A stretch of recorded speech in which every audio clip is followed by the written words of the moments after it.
Hi, എല്ലാവർക്കും നമസ്കാരം. ഞാൻ ദിവ്യ ചെറുപ്പൂർ. ഞാനിന്നിവിടെ പറയാൻ പോകുന്ന കാര്യം നിങ്ങൾക്ക് എല്ലാവർക്കും നിസ്സാരമായി തോന്നുന്ന ഒരു കാര്യമാവാം. പക്ഷെ എൻ്റെ ലൈഫിൽ ഞാൻ വളരെയേറെ പ്രാധാന്യം കൊടുക്കുന്ന ഒരു കാര്യമാണ് നിങ്ങളുമായി ഷെയർ ചെയ്യുന്നത്. സ്മൈൽ. ലോകത്തെവിടെയുമുള്ള മനുഷ്യരുടെ അദൃശ്യ ഭാഷയാണ് പുഞ്ചിരി. വാക്കുകൾ മാറാം, ഭാഷ മാറാം, പക്ഷെ പുഞ്ചിരിയുടെ അർത്ഥം ഒന്ന് തന്നെയാണ്: നോ ഹാം. ശബ്ദമില്ലാത്ത ഒരു മരുന്നാണ് പുഞ്ചിരി എന്ന് പറയുന്നുണ്ട്. വേദനിക്കുന്ന ഒരു വ്യക്തിക്ക് നമ്മൾക്ക് നൽകാൻ കഴിയുന്ന ഏറ്റവും വലിയ സാന്ത്വനം എന്ന് പറയുന്നത് അവരോടുള്ള മനസ്സറിഞ്ഞുള്ള നമ്മുടെ ചിരി തന്നെയാണ്. പക്ഷെ നമ്മൾ ആരും അത് നൽകുന്നില്ല എന്നതാണ് സത്യം. അതിന്റെ കാരണം എന്താവാം? ഒരു പക്ഷെ നമ്മുടെ മനസ്സിന്റെ തന്നെ അവസ്ഥയാവാം, അല്ലെങ്കിൽ ആ വ്യക്തിയോടുള്ള നമുക്കുള്ള വിദ്വേഷമാവാം. പക്ഷെ നമ്മൾ മനഃപൂർവ്വം മറക്കുന്ന മറ്റൊരു കാര്യം കൂടെയുണ്ട്. ഈ ഒരു പുഞ്ചിരി അത് ആദ്യ ആശ്വാസം നൽകുന്നത് നമ്മുടെ മനസ്സിന് തന്നെയാണ്, നമ്മുടെ ആരോഗ്യത്തിനും കൂടെയാണ്.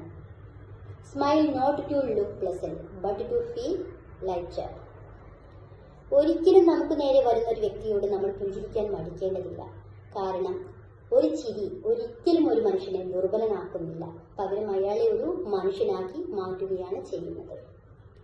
A small smile can soften even the hardest world. Thank you.